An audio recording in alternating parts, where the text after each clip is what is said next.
Мавзолей султана Саджара был возведен приблизительно в середине 7-го столетия. Величественный мавзолей является одним из выдающихся образцов архитектурного искусства. В середине века он именовался величайшим строением столетия.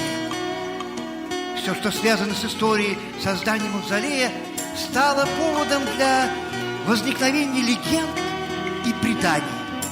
Так вот, одну из легенд я вам сейчас и расскажу.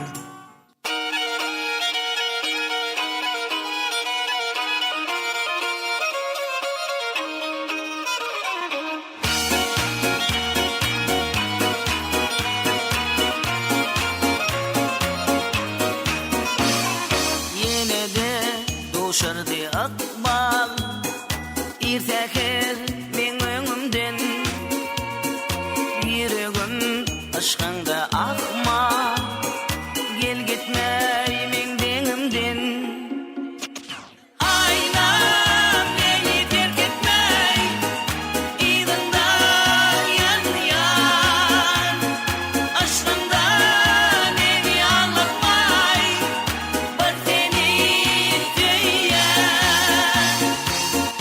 О, прекрасная, небесная Пэри, я люблю тебя всем сердцем и готов бросить к твоим ногам золото всего мира. Evlenmen nire bar yarsın İdinde bağrım ile Ya ayday sen kime yarsın Arzu ediyen seni diler Aynam beni terk etmey İdinde yan Aşkında beni anlatmay Bir seni isteyen О, любимая Пэри, отдай мне свою руку и сердце. Я люблю тебя всей душой, любимая моя. И ответила ему небесная Пэри: Туркмен башы, уват улата сунамоват карпулат. о, правитель, я готова тебе отдать свою руку и сердце, если ты выполнишь мои 3 условия. Уват улата сунамоват карпулат. Ты не будешь смотреть, когда я буду расчесывать свои волосы, Янум да кырмызы сайдем дидем. не будешь радоваться мне вслед. Да кырмызы сайдем дидем. И еще одно условие. Я запрещаю тебе обнимать меня за талию. Сочтя эти предложения странными, правитель подсмотрел, как она причесывается, и был немало удивлен.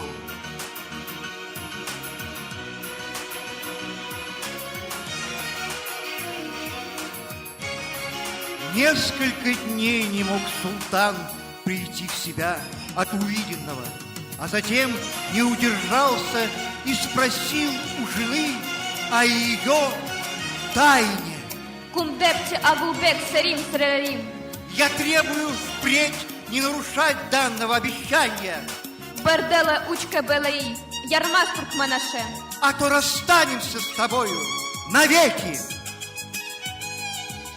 Дни летели, а султану становилось все труднее усмирить свое любопытство. Именно оно заставило правителя посмотреть вслед удаляющейся красавицы. И что же он увидел? Оказывается, прекрасная Пэри не ходила по земле, а плавно плыла по воздуху.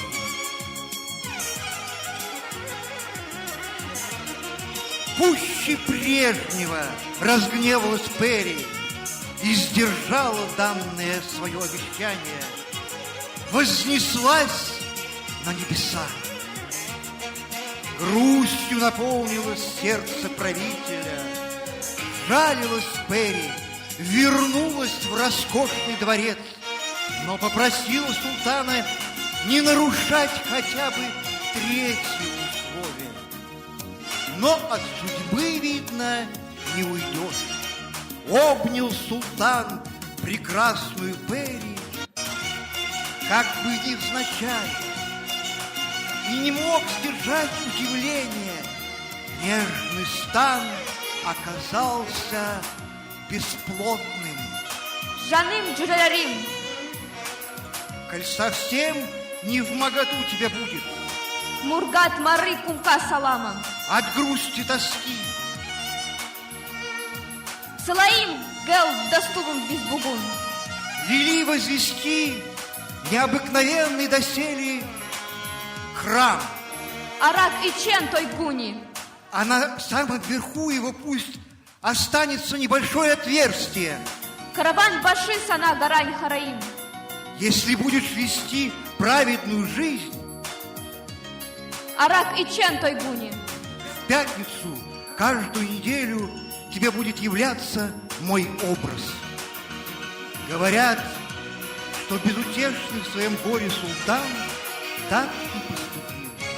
И каждую пятницу ждал, как благословение свыше. Так продолжалось до самой его смерти. А однажды Пери явилась ему в видении и неожиданно бросил ему свой золотой гребень. Он был положен в резной ларец и поставлен на видном месте, чтобы дневной свет лучезарного светила освещал его через проем сверху.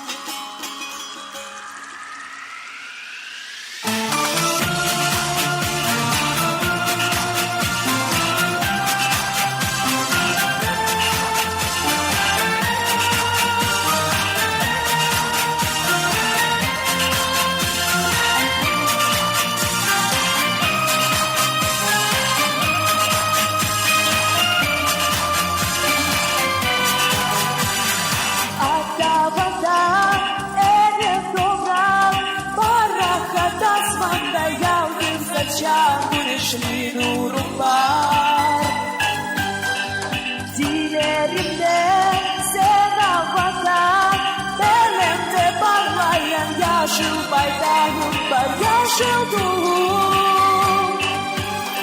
Sen arkada yancım, gözlerim vancım, benim vatanım. Elif dur beni stanım, sen ciğerimde canım. Bu turneleri dolsun, senin şofranın şahım. Vatanım kavuşarım, vatanım geri varım. Nurletin garajın bir ara tüm beni stanım. Elif dur beni stanım, sen ciğerimde canım. Bu turneleri dolsun, senin şofranın şahım. Vatanım kavuşarım, vatanım geri varım. Nurletin garajın bir ara tüm beni stanım.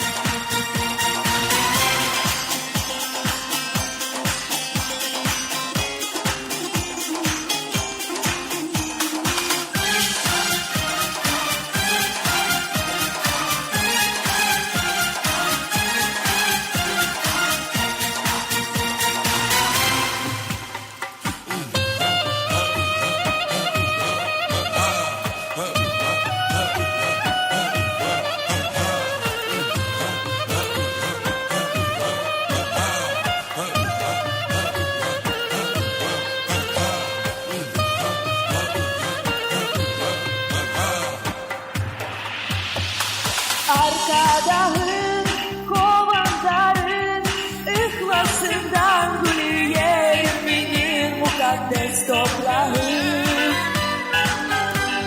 Evimci ya